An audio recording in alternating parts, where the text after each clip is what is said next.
बीवी चाहे जैसी भी हो अपने शौहर के लिए हर कुर्बानी देने के लिए तैयार होती है, अपने शौहर के लिए हर तकलीफ़ उठाने को तैयार होती है।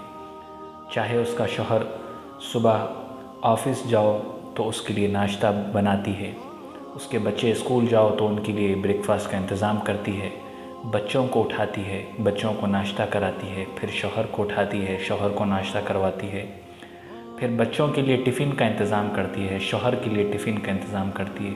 थक हार के बीवी बच्चों को, शौहर को अलविदा कहने के बाद कुछ देर आराम करती है। फिर उसको एक फ़िक्र लगी रहती है कि मेरा बच्चा आने वाला है, उसको दोपहर का उसके लिए दोपहर के खाने का इंतज़ाम मुझे करना है। फिर वो अपने बच्चों के लिए खाने का इंतज़ाम करती है। फिर उसको फ़िक्र होती है कि मेरा शौहर भी आने वाला है, उसके लिए खाने का इंतज़ाम करना है, वो खाने का इंतज़ाम करती है। इसी तरीक़े से एक बीवी की ज़िंदगी गुज़रते रहती है। महीनों गुज़र जाते वो बीवी उफ़ तक नहीं कहती, महीनों गुज़र जाते वो बीवी ये तक नहीं कहती कि आज मैं आपके लिए खाना नहीं बना सकती, आज मैं आपके बच्चों के लिए टिफ़िन नहीं बना सकती, आज मैं आपके लिए और आपके बच्चों के लिए नाश्ता नहीं बना सकती। ये चीज़ आजकल के शौहर को, उसके कानों को सुनना नसीब नहीं होगा, क्योंकि बीवी इतनी खिदमत गुज़ार होती है, इतनी खिदमत गुज़ार होती है। वो हर चीज़ अपनी ख्वाहिशात को मारते हुए, अपने आराम को तर्क करते हुए वो अपने शौहर का, अपने बच्चों का, अपने सास ससुर का ख्याल करती है। और एक दिन जब वो बीमार पड़ती है तो वो ये सोचती है कि मेरा शौहर मुझसे मोहब्बत से बात करे, मेरा ख़याल करे, मेरी फ़िक्र करे।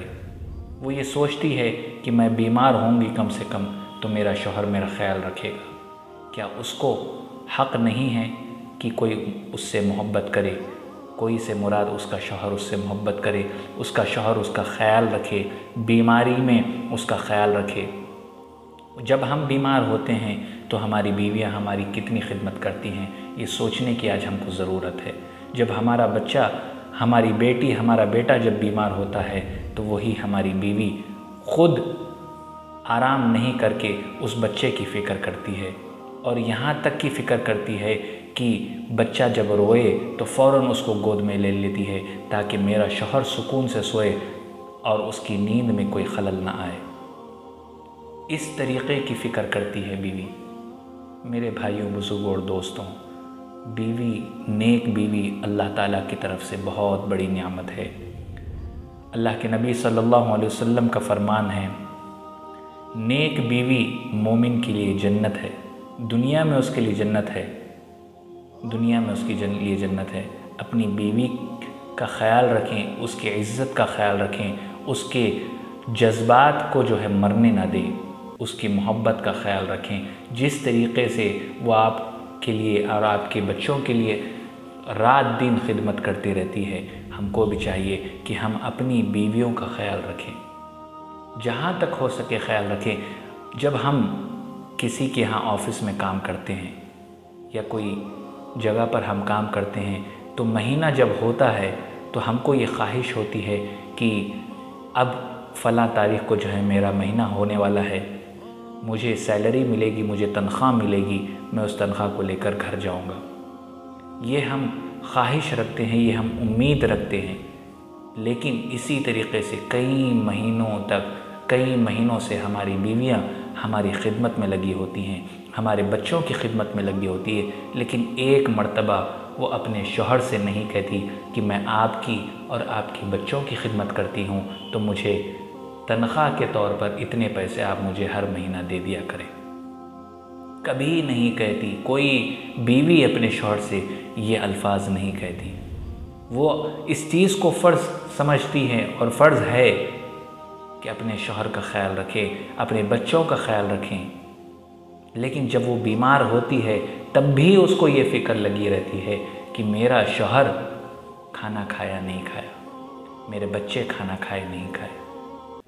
मेरे भाइयों, अपनी बीवी के जज्बात का ख़याल रखें। जब हम अपनी बीवी से मोहब्बत नहीं रखते, जब हम अपने जज्बात का, अब उसके जज्बात का हम जब ख्याल नहीं करते, जब उसका हम ख्याल नहीं करते, तब फिर वही होता है जो दुनिया देख रही है आजकल जो हो रहा है। वो बीवी दिल ही दिल में कहती है कि तेरी आँखों के आंसू मर गए, तेरी आँखों के आंसू मर गए और मेरे दिल के जज्बात मर गए। मेरे भाइयों, अपनी बीवी का ख्याल रखें, अपनी बीवी की हर जायज़ ख्वाहिशात को पूरी करने की कोशिश करें। वो बस कुछ नहीं मांगती आपसे, वो ये नहीं मांगती कि मुझे नया घर दो, मुझे नई गाड़ी दो। वो इस बात की ज़िद नहीं करती कि मुझे 5 तोले सोना दो। वो इस बात की ज़िद नहीं करती कि मुझे 10,000 के कपड़े दिलाओ, 50,000 के कपड़े दिलाओ, 5,000 की मुझे सैंडल चाहिए। वो इस बात की ज़िद नहीं करती। वो बस ये ज़िद करती है कि आप मुझे चाहो, आप मेरी फ़िक्र करो। जब देख लेती है वो बीवी कि ये शौहर मेरी फ़िक्र नहीं कर रहा है, जब वो देख लेती है कि मेरा शौहर मुझसे मोहब्बत से पेश नहीं आ रहा है, जब उसकी तबीयत ख़राब होती है तो वो ये दिल ही दिल में कहती है कि और मेरी तबीयत ख़राब हो, और मुझे बुखार आए, और मेरी तबीयत और बिगड़ जाए, ताकि वो उस उम्मीद में होती है कि अब तो कम से कम मेरा शौहर मेरा ख्याल रखेगा, मेरी फ़िक्र करेगा, मुझसे सच्ची मोहब्बत करेगा। मेरे भाइयों, बुज़ुर्गों और दोस्तों, मेरी आप तमाम से गुजारिश है, अगर आपकी बीवी आपके साथ है, आपकी शादी हो चुकी हो, तो अपने बीवी की इज़्ज़त का ख्याल करें, उसके साथ मोहब्बत से पेश आएँ। जब वो बीमार हो तो उसका पूरा ख्याल रखें। उसको ये एहसास होने ना दें कि तुम्हारे माँ बाप यहाँ नहीं हैं, तुम अपने माँ बाप के घर में नहीं हो, ये एहसास होने ना दें। ये तब हो सकता है जब हम अपनी बीवी की इज़्ज़त का ख्याल करेंगे, अपनी बीवी से मोहब्बत से पेश आएंगे, अपनी बीवी की खिदमत हम करेंगे। अपनी बीवी की जब हम खिदमत करते हैं तो ये नहीं समझना कि हम छोटे हो गए। हुज़ूर सल्लल्लाहु अलैहि वसल्लम भी अपनी बीवी की खिदमत किया करते थे। मेरे भाइयों, बुज़ुर्गों और दोस्तों, आप सबको बताने का मकसद यही है कि अपनी बीवी से मोहब्बत से पेश आएँ, तो हमारा रिश्ता भी अच्छा रहेगा, हमारी दुनिया भी अच्छी होगी और हमारी आखिरत भी कामयाब होगी इंशाअल्लाह।